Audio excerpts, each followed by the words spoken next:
¿Cómo están nuevamente, cierto? Acompañándolo en su programa. Nada es imposible para Dios. Justamente, por Parousia Parousia FM y también por las redes sociales de Pater Nostrum, la fundación, que estamos trabajando ya hace hartos años y que también, de alguna otra forma, quiere evangelizar y también quiere hacer que todos los rincones del planeta tengan a Jesucristo. Sí, y hacer que todos crean y que también se empapen de la palabra, de conocimiento y de conocer a Jesucristo, ¿verdad? Y todo lo que contempla, su vida, su misterio, para también poder seguirlo y hablar también de él con una mayor convicción. Hoy día queremos hablar explícitamente sobre la Santa Eucaristía, ¿cierto? Pero tenemos algunos tips que a lo mejor se nos olvidan, ¿ya? Sí. Algunas cosas que de repente se nos olvidan de la Eucaristía. Uno dice, sí, yo voy a misa, o sí, mira, yo estoy en este lugar, pero no sé por qué hago esto, o no sé explícitamente por qué se hace esto, y por qué también los católicos, y en realidad los cristianos, deberíamos hacerlo siempre. Entonces, queremos hablar de eso, pero antes de partir, la idea es comendarnos al Señor, ¿cierto? Por supuesto. Y pedirle la fuerza del Espíritu Santo en este día. En el nombre del Padre, del Hijo y del Espíritu Santo. Amén. Pedimos la asistencia del Espíritu Santo, la santa sangre del Señor Jesús, que hoy día nos cubra, nos proteja también a las personas que nos escuchan. Pedimos sobre todo la asistencia para todas las personas que de alguna otra forma nos siguen, también para toda la Fundación Pater Nostrum, todos los lugares también donde estamos en Chile, todos los lugares donde también el Señor quiere que nosotros sirvamos. Ponemos en tus manos, Señor, nuestra oración. Queremos pedir al Padre Celestial que infunda sobre todo esta fuerza, los 7 dones, los 12 frutos, todos los carismas del cielo, para que podamos propagar y alabar el nombre del Señor Jesús. Ponemos en tus manos nuestra oración, diciendo en este día: Padre nuestro, que estás en el cielo, santificado sea tu nombre. Venga a nosotros tu reino. Hágase tu voluntad en la tierra como en el cielo. Danos hoy nuestro pan de cada día. Perdona nuestras ofensas, como también nosotros perdonamos a los que nos ofenden. No nos dejes caer en la tentación, mas líbranos del mal. Amén. María, Madre de la Iglesia, ruega por nosotros. San Miguel Arcángel, ruega por nosotros. Muy bien. El día de hoy entonces tenemos este tema, ¿cierto? Es un temazo, la Santa Eucaristía. Exactamente. Para nosotros es como nuestra vitamina, es como lo principal que nosotros podemos también tener en nuestra vida, es la experiencia de la Eucaristía, ¿verdad? Es como este encuentro con Cristo. Exactamente, exacto. Y por eso mismo la idea es que la gente también sepa qué es la Eucaristía, ¿cierto? ¿Qué es precisamente la Eucaristía? Nosotros tenemos que entender que la Eucaristía es por lo cual nosotros vivimos. Es decir, sin la Eucaristía el cristiano no podría vivir. Es nuestro centro. Exactamente, es una necesidad del cristiano. La gente muchas veces va a misa o va al momento de la Eucaristía y lo que pasa es que nos pasa desapercibido, es un momento más donde nos reunimos. No, debería ser nuestro centro. ¿Y por qué debiese ser nuestro centro? Porque existe un momento, ¿cierto?, central donde se llama la consagración, ¿cierto? Tú sabes particularmente hacia dónde va la consagración, ¿cierto? Claro, por supuesto, es cuando Jesús, tan divino, llega y baja a ese cuerpo y esa sangre para poder estar con nosotros, ese encuentro íntimo entre Jesús y nosotros. Claro, aquí hay algo particular. Nosotros cuando hablamos, hay una frase que dicen algunos sacerdotes del día de hoy que se llama la transignificación. Transignificación, está hablándolo en muchos lugares, ¿ya? Eso les digo mucho ojo, eso es una mentira.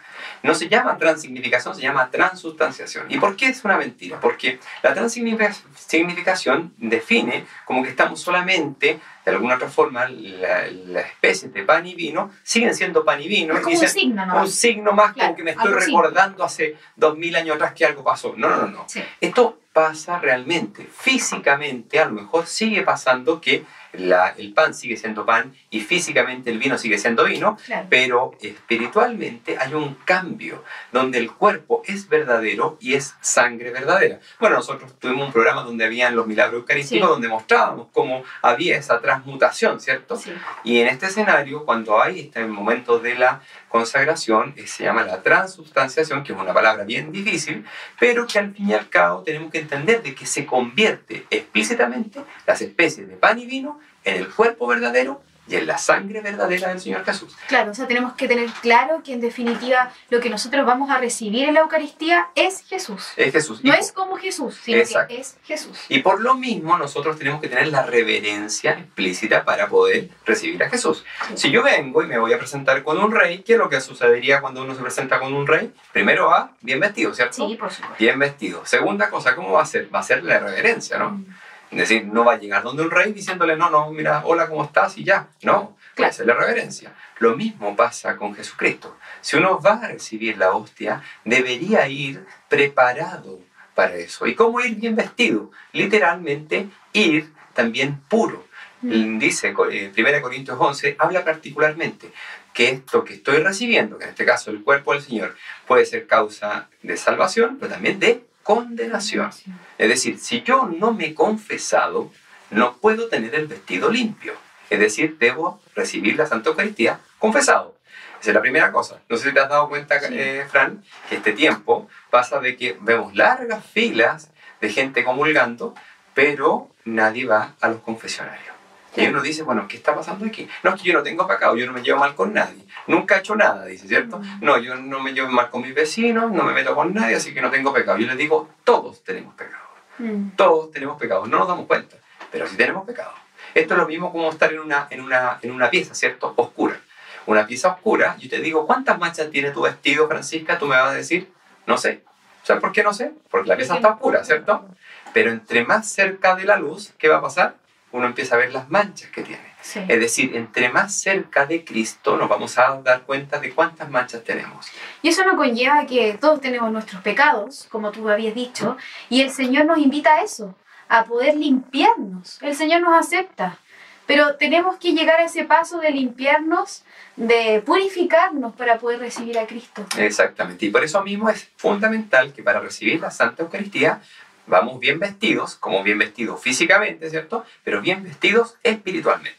Entonces, la fórmula es confesarse. Y aquí viene como la pregunta clave. ¿Cualquiera puede realizar la consagración? ¿Qué piensas tú? Yo creo que no.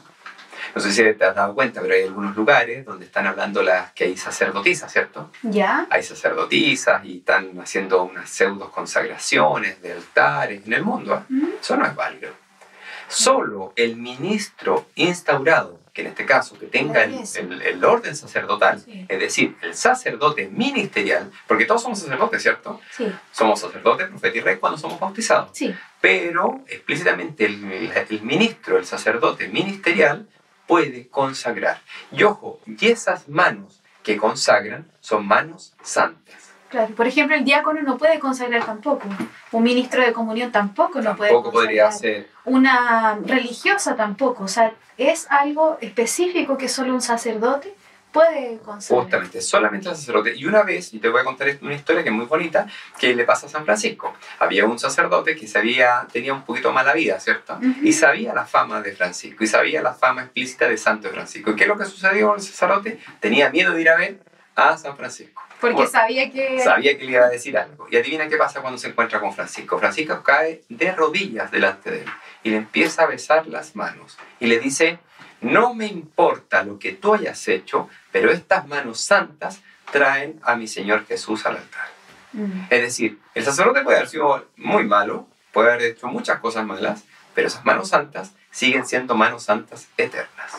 Claro. Mira, entonces por eso yo les digo a las personas, cuando uno viene y entiende que hay gente que tiene potestad. Yo no soy sacerdote, pero hay gente que sí tiene esa potestad y el sacerdote tiene esa opción explícita de consagrar. Solo él, porque obviamente tiene ese sacerdocio ministerial. Claro. ¿Te parece que vamos a una pausa? Sí, vamos a una pausa y volvemos con más. Nada es imposible para Dios. Perfecto.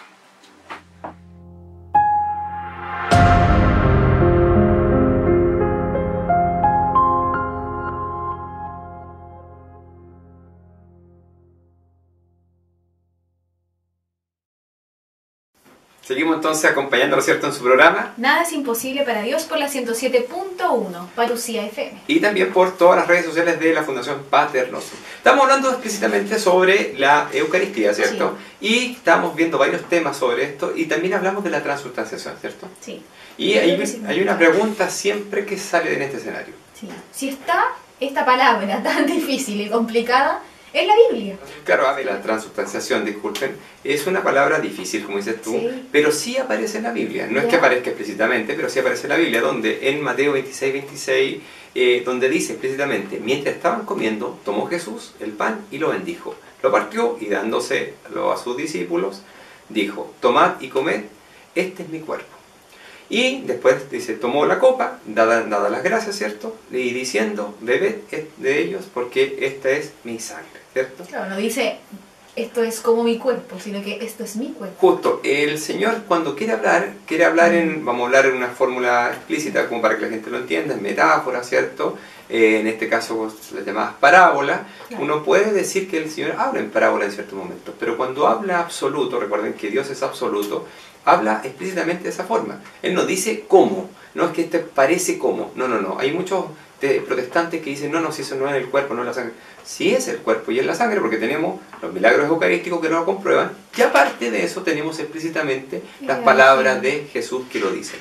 Y por lo mismo tenemos que ser capaces de entender de que toda persona que va a misa debería tener unas ansias de comulgar.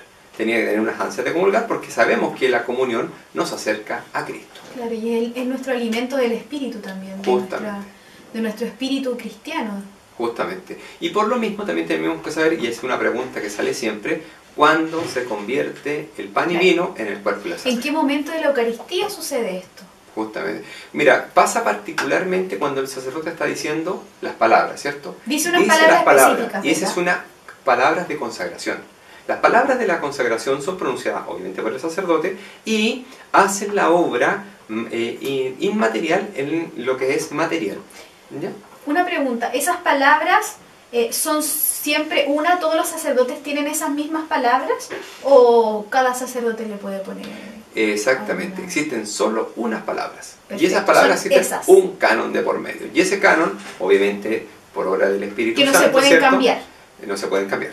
En obra del Espíritu Santo se hace el cambio real, como te decía, del pan y del vino en el verdadero cuerpo y sangre. ¿Qué pasa? ¿Qué pasa si un sacerdote la cambia? ¿Qué piensas tú? Eso te iba a preguntar, ¿qué pasa? ¿Qué sucede? O sea, ya no sería la consagración y por lo mismo ya no sería el cuerpo y sangre de Cristo, ¿verdad? Estaría recibiendo un símbolo, un signo, algo así. Claro, sería pan y sería vino. No sería nada más. Claro, no sería...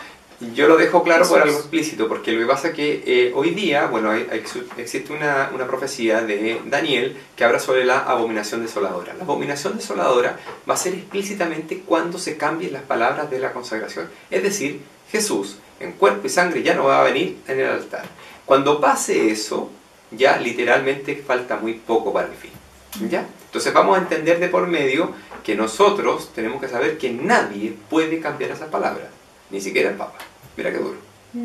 Porque esas palabras las dejó Jesucristo. Y como no las pueden cambiar y no se pueden cambiar, cuando usted vaya a una misa donde digan algo diferente en la consagración o pongan otras palabras que sean similares pero no iguales, ojo con eso porque no vayan nunca más a ese lugar. Porque ese lugar literalmente no está llegando el cuerpo y la sangre de Jesucristo. Claro, esto yo sé que consagración. Yo sé que esto no es popular, ya, yo sé que lo que estoy diciendo no es popular y la gente no le gusta mucho decirlo esto, pero hay que tener mucho ojo porque hay sacerdotes que son muy populares, que les gusta más el aplauso, ¿cierto? Más que la gente los quiera, más que Dios los ame. Y hay que tener harto ojo con eso. Yo no creo que sean todos así los sacerdotes porque hay sacerdotes muy buenos y muy santos, pero hay falsos pastores. Y esos falsos pastores hay que tener mucho cuidado. Hay otra cosa de por medio. Yo creo que hay que tener claro cuándo no se puede comulgar, ¿cierto? No, porque tú nos hablabas de que nosotros tenemos que estar preparados para recibir el cuerpo y sangre de Cristo, ¿verdad? Y tanto preparados físicamente como espiritualmente.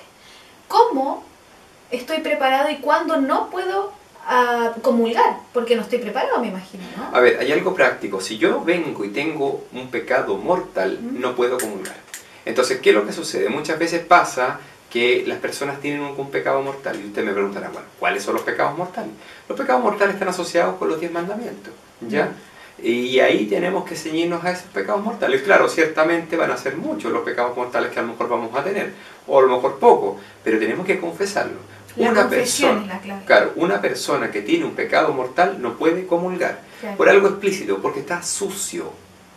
Si la casa está sucia, yo no recibiría al rey sucio, ¿ya? Tengo que tener la casa limpia, y para tener la casa limpia, que es nuestro cuerpo, debemos estar limpios por dentro. ¿Y cómo nos limpiamos? Con la confesión. La confesión nos limpia de los pecados. Ojo, las personas dicen, es que Dios tiene misericordia, nos ama mucho, ciertamente, pero nos dejó sobre todo la confesión para limpiarnos por completo. Claro. Hay personas que no ven la grandeza de la confesión. ¿Por qué? Porque piensan que la confesión es que le voy a contar a algún hombre. Yo le digo, cada vez que era un psicólogo, cada vez un psiquiatra, le cuenta las cosas. Pero cuando salen, no salen de la misma forma que cuando van a un confesionario. Cuando se confiesan y el sacerdote les da la absolución, salen diferentes, salen descansados. Y eso no se puede explicar físicamente, porque es algo que uno siente, que a uno le pasa. Hay una persona que es evangélica, que en algún momento venía, iba a misa, y fue a misa para ver qué pasaba, como para burlarse del lugar. ¿Y qué pasó con este evangélico? Se fue a burlar y vio que había un sacerdote en un confesionario. Llegó y dijo, esta es la confesión, y se fue a confesar. Y le dieron la absolución, sin decir que era este tema. Y adivina qué hizo, se convirtió al catolicismo. ¿Por qué? Por lo que sintió en ese momento. En ese momento. ¿Ya? Por eso lo digo, es una liberación. Es como que estuviera atado a algo y se suelta. ¿Ya? Es muy importante eso, porque si no lo dejamos claro, las personas van a seguir comulgando y van a seguir comulgando en pecado, y eso está muy mal. Sí, por lo mismo también invitamos a la gente a que vaya a su parroquia más cercana y se pueda confesar, porque eso también nos va a liberar. Exactamente. Y poder recibir también a Jesucristo. Y es vital esto, y eso para poder ir a la pausa. Si yo comulgo en pecado mortal, ¿qué pasa? Lo que puede ser de salvación puede ser de condenación, lo que ya decíamos. ¿Ya? Ojo con esta misma forma, imitando al traidor Judas, que se traga su propia condenación. De modo que si en el tiempo que nosotros comulgamos estamos en pecado mortal, literalmente también eso puede ser que nos lleve al infierno. Así que ojo con la gente. ¿Te parece que vamos a una pausa? Una pausa y volvemos con más Nada es imposible para Dios.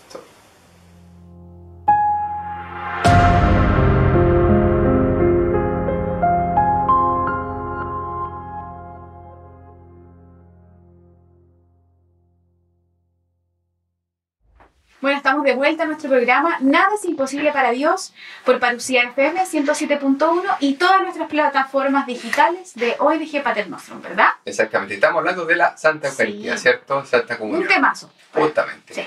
Y estamos viendo varias cosas. Y una de las cosas que siempre la gente tiene dudas es cómo debe recibir la comunión. Claro, de qué forma, de manera así material, puedo recibir y cómo puedo recibir la comunión. Bueno, hay unas cosas que se están hablando. Las personas siempre dicen, no, es que ahora la iglesia lo permite que se reciba en la mano.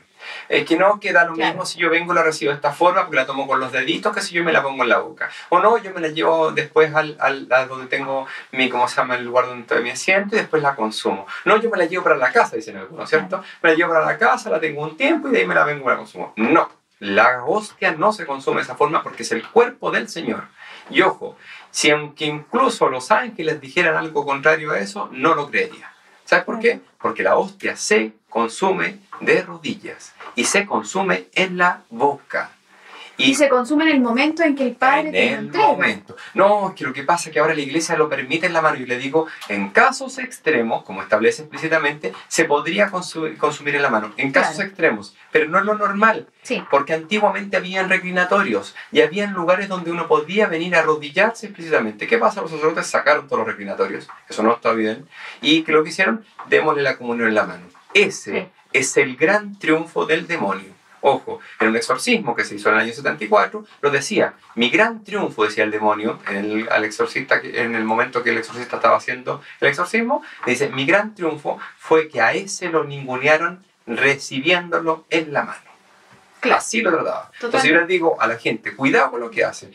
La comunión se recibe en la boca, se recibe explícitamente de rodillas, los que puedan, obviamente. Si es un abuelito no va a poder arrodillarse, pero sí lo que debería hacer es que la persona debería hacer, antes de recibirlo, una reverencia, ¿cierto? Y poner su lengua levemente sobre los labios para que le depositaran la comunión en ese lugar.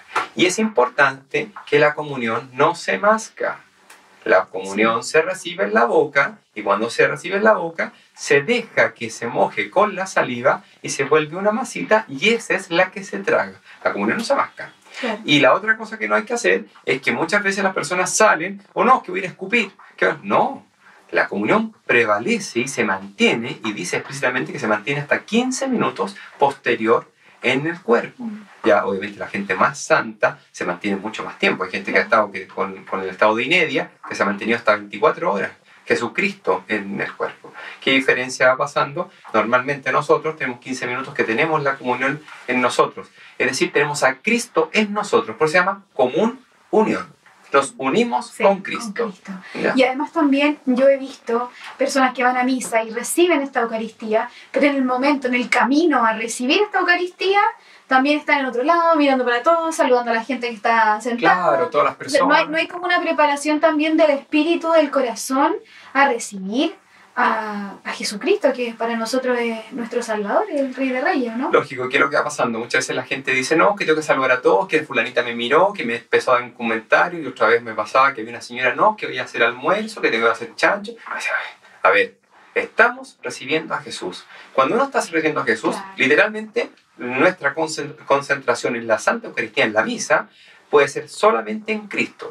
Solo en Cristo. Nada más importa. Ni siquiera lo que esté pasando al lado. Ni siquiera si tengo al pariente más cercano al lado. Exacto. Muchas veces las personas te dicen, pero ¿por qué no me saludaste? Porque en la parroquia no te saludo. Adentro de la misa, lo que yo voy a es a adorar al Señor. Afuera, todo lo que tú quieras. Pero adentro de la parroquia voy a estar con Cristo. Y voy a estar absolutamente, mis pensamientos, mi mirada, mi corazón, solo con Dios. Porque es un encuentro íntimo entre Jesús. Justamente. Uno muchas veces le pasa que alguien le tira la mano y uno saluda, le da la mano, pero en silencio. ¿Qué se han vuelto los lugares hoy día? Lugares de teatro. Fíjate que en muchos lugares hoy día lo que pasa, que normalmente las parroquias se han vuelto lugares donde la gente aplaude, grita, bailan, saltan y haciendo mil cosas. Eso no está bien, porque está el Rey de Reyes adelante, en el sagrario.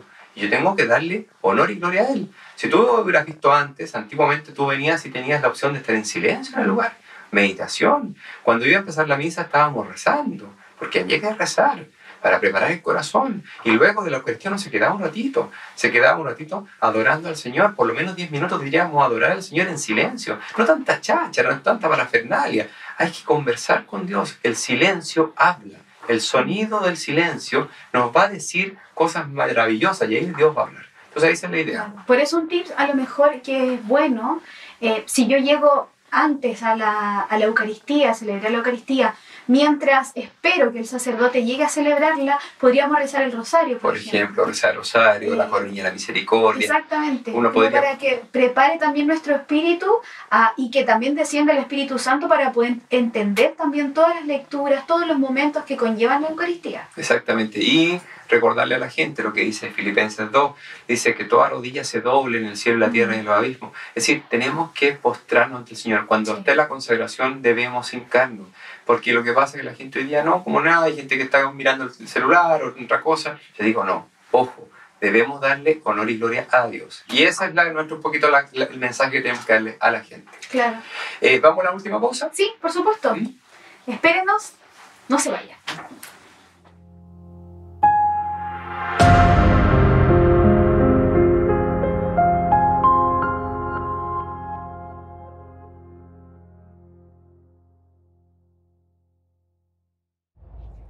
Bueno, estamos de regreso en nuestro programa Nada es imposible para Dios, hablando sobre la Santa Eucaristía, ¿verdad? Exactamente, y teníamos varias preguntas que se han tratado de ir dando también de cómo hacerlo, cómo comulgar, ¿cierto? ¿Qué reverencia tenemos que tener para que la gente también lo vaya sabiendo? Hay muchas preguntas al respecto también, y yo creo que este tema va para otro programa, así que vamos a seguir después resolviendo todas estas preguntas que la gente y que todos podemos tener, ¿verdad? Para que la gente también interactúe ahí en nuestras redes sociales. Exactamente. Y bueno, y eso mismo, la idea es también que las preguntas que tengamos vamos resolviéndolas. Y había una pregunta que dice, ¿qué debo hacer especialmente o algo especial antes de comulgar? ¿Qué debería lograr hacer antes de ir a misa? Esa sería como la primera pregunta. Las personas, para que lo sepan, para que nosotros podamos venir y ir preparados a misa, no solamente tenemos que prepararnos espiritualmente, sino también corporalmente.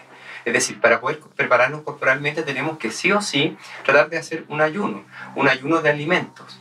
¿Qué personas explícitamente podrían hacerlo? Son las personas que no son enfermas. Hay gente que me dice, es que yo soy diabético y tengo insulino dependiente. No, usted no puede, porque usted no puede hacer ese ayuno, ¿me explico? Pero una persona como nosotros, que no tiene ninguna enfermedad, podría ser desayuno y debería ser a lo menos 1 hora antes. 1 hora antes de la Eucaristía. Por lo menos, no ingerir ningún alimento.